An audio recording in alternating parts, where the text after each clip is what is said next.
салом алейкум бачаҳои азиз, имрӯз дар барномаи тоҷи ватан як хабар мешавад. Яъне ки аз бораи переселение. Переселение чӣ будааст? Переселение яъне ки оилавӣ парвоз мекунед шаҳри Россия, баъд аз шумо метавонед гражданство тез гиред. Яъне ки чӣ дора? Пастию баландӣ дора переселение. Якумаш, вақте ки пастиша гап мезанем. Вақте ки шумо меред Россия ба программаи переселение, вай масалан ки программаи ҳаста ки масалан ки шумо региона выбор мекунед, кадом регион бояд бирем, кадом регион хуб аст барои зиндагӣ кардан, шумо яъне ки ҳам хеле фикр мекунед вай регион узура. Лекин Москва ва чизо участвовать надорам. Ба Подмосковье, Калужская область ва ё участвовать надорам. Яъне ки шуморо отказ метавонанд кунанд. Баъд значит Москва, Калужская область ва ёда зурам бизанед наметавонед омадан. Яъне ки Владивосток, масалан ки Уральский федеральный округ, Сибирский, короче ҳамтари чизоро шумо метавонед ки биред.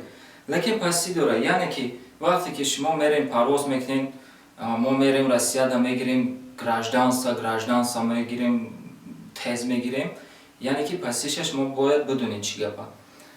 Даи шумо бояд фаҳмед, ки шумо вақте ки Россия парвоз мекунед, уҷадат бояд документ тайёр кардан дар кора.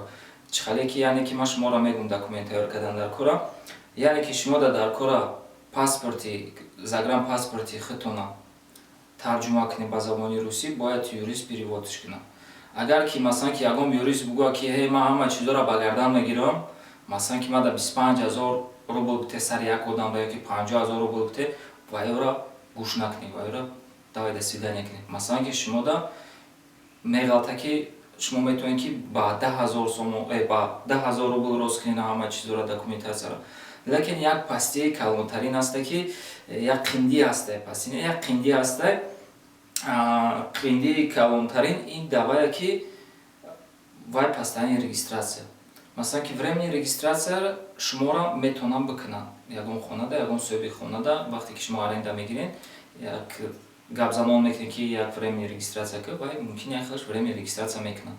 Агар ки шумо кӯдак дошта бошед, временная регистрация бугӯем ки временная регистрация маро кунед, ин временная регистрацияро ҳеҷ кас намекунад, барое ки қонуни Россия масалан ки то 18 солагиша даже ки вай временный боша, постоянный боша, ҳуқуқи фурӯхтан вай соҳибхона надорад. Барои ҳамин шумо наметавонед баъд кӯдакотонро прописка кунед.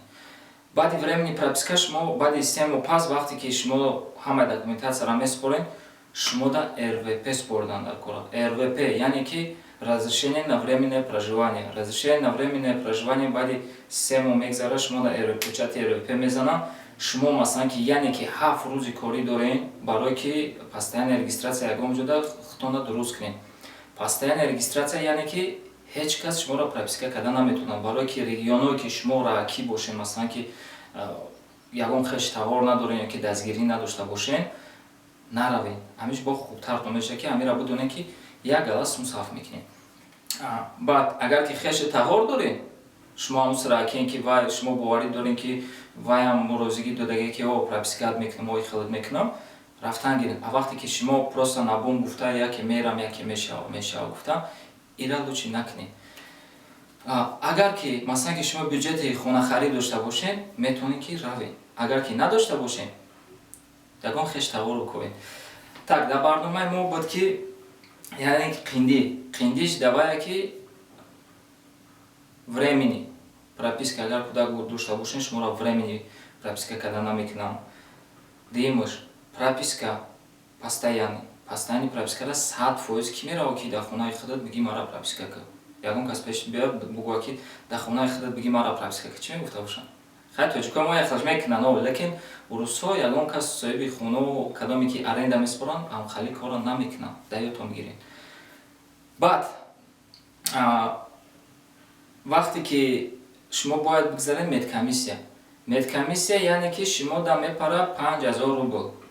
Яка компанияҳо ҳастанд ки отдельно медкомиссия. Агар ки юрист бугӯяд ки ман медкомиссия худам мекунам, мара 25-50 000 рубл бите, ман ҳамаша худам дуруст мекунам, ҳамаша метавонам.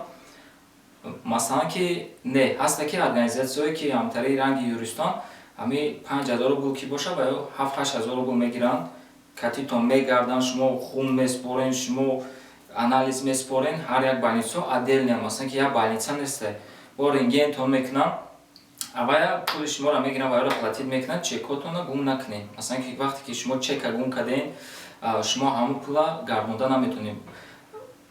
Преимущество да чӣ буд? Преимущество да вай буд ки вақте ки ами шумо ки сарф мекунед ҳамон сум, шумо бояд чекотон да дастон боша. Баъде ки агар ки шумо ки мегиред ҳамон помощи ки барои переселенцо метан, шумо бояд албатта чек дошта бошед. Агар ки шумо масалан ки чекора споридем, масалан ки сума гирифтем, ҳар як регион сум дорад. Агар ки чекора споридем, мегиред ҳамон чизора, документа масалан ки сумора даётон бигиред. Вақте ки шумо сум мегиред айваё, шумо аз ҳамон регион бояд 3 сол бестед. 3 сол бестед. Баъд то 3 сола шумо бояд барои хитона ба қайд бигиред ки ма дар ҷаем, ҳамон ҷое ки УФМС, ҳамон областда бояд ба қайд бигиред. Даётон бигиред, сума гирифтед, 3 сол нестед.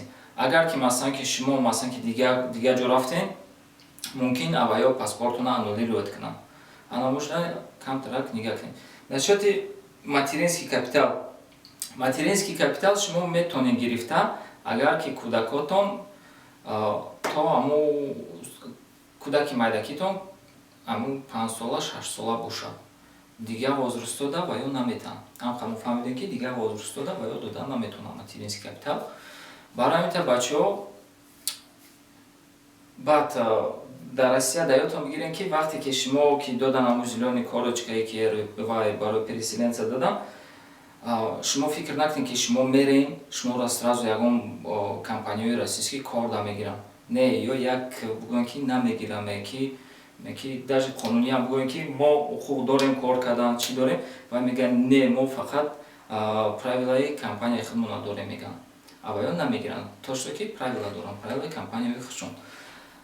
Так, яъне ки агар ки бачаҳо ами информация шумода полезни бошад, лайк монед, обуна шавед, бо каналда бо як чизҳои бисёртар мепартоем аҷоибот. Раҳмати калон барои ки нигаҳ кардед.